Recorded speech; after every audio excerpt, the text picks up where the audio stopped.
Assalamualaikum, dear all students. Welcome to VSA. Myself, Muhammad Rizwan. I am your instructor of management. In this course, we are learning hotel management. और आज का हमारा lecture है lecture number 6। आज के lecture में हम देखेंगे classification on the basis of plan. Dear students, अगर आपको याद होगा तो इन लेक्चर नंबर 5 हमने डिस्कस किया था classifications of hotels on the basis of size and stay. So आज का हमारा लेक्चर है 1.4.6 classification on the basis of plan. अब ये प्लान क्या है? बेसिकली ये प्लान होता है डाइट प्लान, ठीक है, मील प्लान, फूड का प्लान क्या है यहाँ पे सर्विस के साथ। अकोमोडेशन तो ऑब्वियसली हर होटल जो है वो आपको प्रोवाइड करता है, लेकिन उसके साथ जो मील प्लान्स होते हैं डिफरेंट होटल्स के डिफरेंट होते हैं उनके कैटेगरीज के हिसाब से। इसलिए classifications on the basis of plan ये क्या होते हैं? Here there are dear students, here plan means meal plan. जिस तरह मैंने बताया ना, meal plan. The hotels offer various types of plan depending upon the guests requirements. वो गेस्ट जो होते हैं जो रिक्वायर्ड करते हैं उस तरह की जो है रिक्वायरमेंट्स के मुताबिक उनको फुलफिल किया जाता है। Most of the hotels offer more than one plan to the guests. Most of the hotels, जितने भी होटल्स होते हैं उनमें से मोस्टली जो होटल्स होते हैं ना वो मोर देन वन प्लान्स जो होते हैं गेस्ट्स को फराहम करते हैं, सर्व प्रोवाइड करते हैं। The city hotels offer usually European plan. City hotels जो शहर के अमूमन होटल्स होते हैं, जो मुतवस्त दर्जे के होटल्स होते हैं वो होते हैं सिटी होटल्स। और ये यूजुअली जो है ना ये यूरोपियन प्लान करते हैं। और क्योंकि आपके अगर हॉस्पिटैलिटी इंडस्ट्री में बैकग्राउंड नहीं है तो आप ये फर्स्ट टाइम सुन रहे हैं ये प्लान्स, मील प्लान्स। सबसे पहले जो होता है यूरोपियन प्लान, जिसको हम कहते हैं ईपी। और ये आपके बहुत इंपॉर्टेंट है आपके हॉस्पिटैलिटी इंडस्ट्री के अंदर। ये बहुत इंपॉर्टेंट क्वेश्चंस हैं। ईपी जिसको बोलते हैं इसका मतलब यूरोपियन प्लान होता है। यूरोपियन प्लान के अंदर सिर्फ कस्टमर्स को अकोमोडेशन मींस कि रिहाइश ही प्रोवाइड की जाती है। इसके अलावा जो रेस्टोरेंट के चार्जेस होते हैं, ब्रेकफास्ट, लंच एंड डिनर, उसके कस्टमर जो है वो खुद पे करता है। सो इट मीन्स के फर्स्ट प्लान क्या होता है जी? European plan. But offer all other the plans to groups, airlines, crews and layovers passengers who are staying on airlines accounts। जितने भी ये एयरलाइंस होती हैं और इसके अलावा पैसेंजर्स होते हैं इनके लिए, तो ये सब जो हैं ये कौन सा प्लान देते हैं? यूरोपियन प्लान, जिसमें अकोमोडेशन ही प्रोवाइड करते हैं। उसके बाद offer modified American plan. American plan होता है जिसमें अकोमोडेशन के साथ साथ जो फूड एंड बेवरेज सर्विस है वो ब्रेकफास्ट, लंच एंड डिनर वो उसी चार्जेस में आते हैं। सो डियर स्टूडेंट्स, ये हैं प्लान्स जिनको हम मील्स प्लान भी बोलते हैं। फर्स्ट पे है हमारे पास यूरोपियन प्लान। फर्स्ट पे है यूरोपियन प्लान, इसको हम ईपी भी बोलते हैं। यूरोपियन प्लान के अंदर सिर्फ अकोमोडेशन मींस रिहाइश ही प्रोवाइड की जाती है। इसके अलावा फूड एंड बेवरेज सर्विस नहीं दी जाती, means breakfast, lunch and dinner कोई सर्विस नहीं दी जाती। इसके सेपरेट चार्जेस होते हैं। उसके बाद अगला है हमारे पास कॉन्टिनेंटल प्लान, जिसको हम सीपी बोलते हैं। इस प्लान के तहत आपको अकोमोडेशन एंड ब्रेकफास्ट दिया जाता है। जो होटल्स होते हैं, अगर आपने जो प्लान लेना है, ये पाकिस्तान के अंदर जितने भी हमारे अच्छे स्टार्स होटल स्टार्स के होटल्स हैं, मीन्स के 5 स्टार 4 स्टार्स, तो उनके अंदर ये सर्विसेज दी जाती हैं। और इंटरनेशनल लेवल पे जितने भी सिटीज़ हैं, जितने भी वर्ल्ड के अच्छे होटल्स हैं, वेल नाउन होटल्स हैं, उनके अंदर यही सर्विसेज दी जाती हैं। सो कॉन्टिनेंटल प्लान सीपी में आपको विद अकोमोडेशन एंड ब्रेकफास्ट आपको दिए जाते हैं। नेक्स्ट एंड नंबर 3 प्लान है हमारे पास, जिसको हम बोलते हैं modified American plan. Modified American plan MAP। Modified American plan में आपको अकोमोडेशन विद ब्रेकफास्ट और उसके अलावा 2 ऑप्शन दिए जाते हैं आपको, आप वो चूज़ कर सकते हैं, या आप लंच कर सकते हैं या आप डिनर कर सकते हैं। सो उसमें से अ, ये ऑप्शनल हो जाते हैं क्योंकि ये मॉडिफाइड होते हैं, मॉडिफाइड अमेरिकन प्लान, MAP इसको बोलते हैं। उससे नेक्स्ट है हमारे पास नंबर 4 अमेरिकन प्लान, AP इसको बोला जाता है। अमेरिकन प्लान में आपको with accommodation and food and beverage service 3 times आपको इसमें दी जाती हैं। Number 1 breakfast, lunch and dinner, तीनों सर्विसेज जो हैं अमेरिकन प्लान में दी जाती हैं। वाइल इन यूरोपियन प्लान में जस्ट अकोमोडेशन ही दी जाती है। प्लीज़ रिमेंबर दीज नोट्स, बहुत इंपॉर्टेंट टॉपिक्स हैं ये।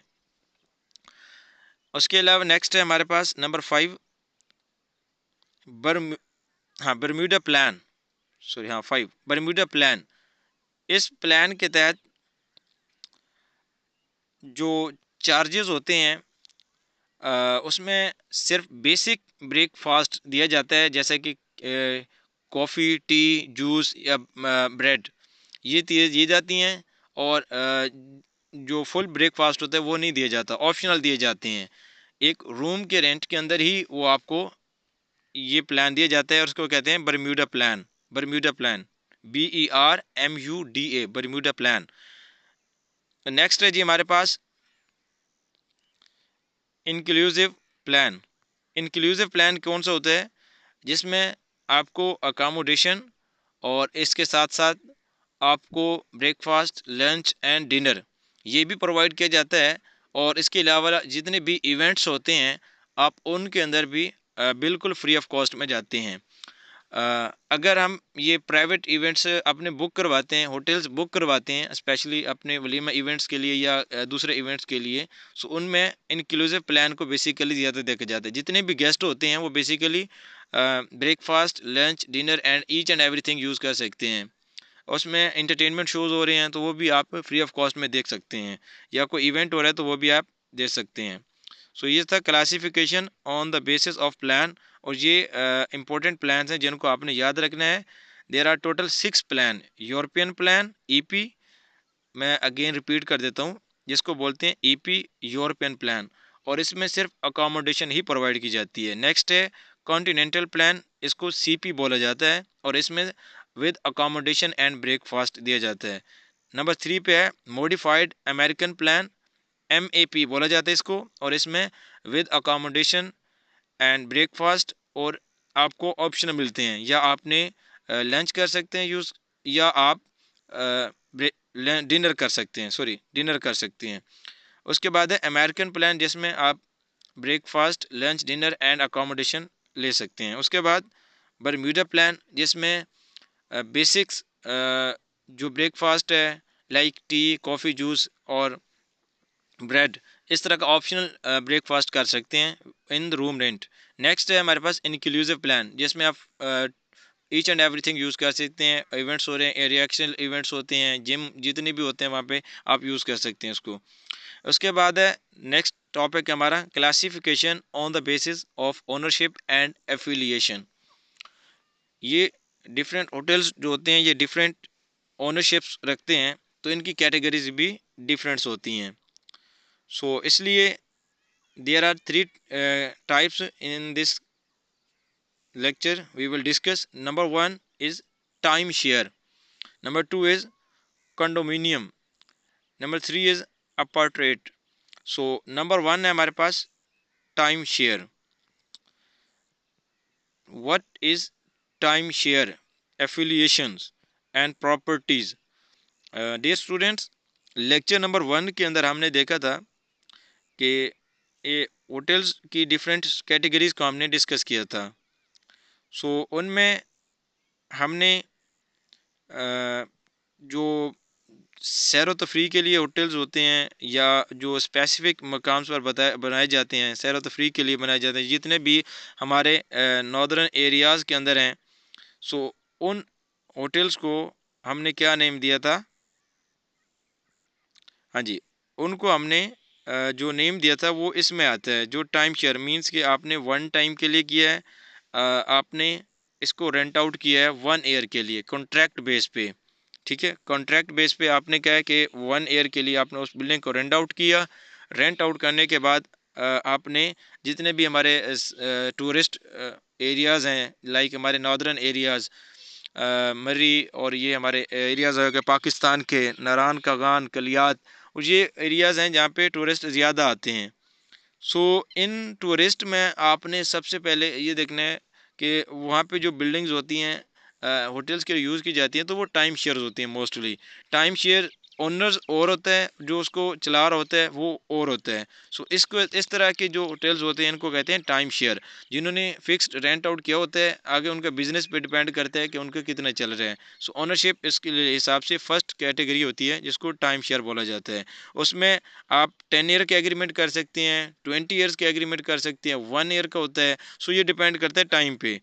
जो ओनर्स होते हैं वो बेसिकली इस तरह से ही करते हैं। The time share concept started as early as 1960 by Alexander Nette. ये अलेक्जेंडर नेटल जर्मन था, who was the manager of a hotel in Switzerland. इसने जो है ये फर्स्ट टाइम अपना कंसेप्ट दिया था। ये ठीक है। जी, ये है जो मैंने आपको हाईलाइट किया है, ये हाईलाइट। ये time share concept started as early as 1960। 1960 में अलेक्जेंडर नेल्ट ने जर्मन था, who was the manager of hotel in Switzerland. Switzerland के अंदर ये मैनेजर था, तो इसने ये फर्स्ट टाइम ये किया था। The most common time share in India are, ये उनके इंडिया के हैं। सो ये टाइम शेयर प्रॉपर्टीज़ होती हैं। नंबर 2 पे होती है कॉन्डोमिनियम होटल्स। अब कॉन्डोमिनियम होटल्स या इनको कॉन्डो भी बोला जाता है। इसकी एग्जांपल और सिंपल वर्ड्स में मैं आपको समझाऊं तो जिस तरह हमारे कमर्शियल टावर्स बने होते हैं जिसमें हम डिफरेंट अपार्टमेंट्स बनाते हैं। सो उसको बनाता तो एक बिल्डर ही है, एक कंपनी बनाती है, लेकिन जब वो बन जाते हैं तो उसमें अपार्टमेंट्स के डिफरेंट ओनर्स होते हैं।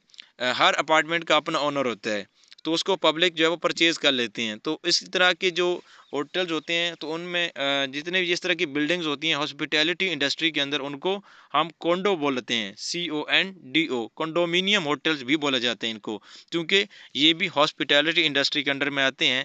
सो इस तरह की जो बिल्डिंग्स होती हैं या इस तरह के जो ओनरशिप्स होते हैं उनको कोंडो होटल्स बोला जाता है। आई होपफुल कि आपको समझ आ रही होगी। जिसमें हम एक बिल्डर जो है वो उस अपार्टमेंट को बनाता है या उस टावर को बनाता है, उसमें फ्लैट्स जो हैं वो कर दिए जाते हैं। सो इस तरह की जो हॉस्पिटैलिटी इंडस्ट्री के अंदर बिल्डिंग्स आती हैं उनको हम जो है वो कॉन्डो ही बोलते हैं, CONDO। आपने गूगल पे भी सर्च आउट कर लेना है। नेक्स्ट है हमारे पास अपार्ट होटल। अपार्ट होटल है बेसिकली अपार्टमेंट्स।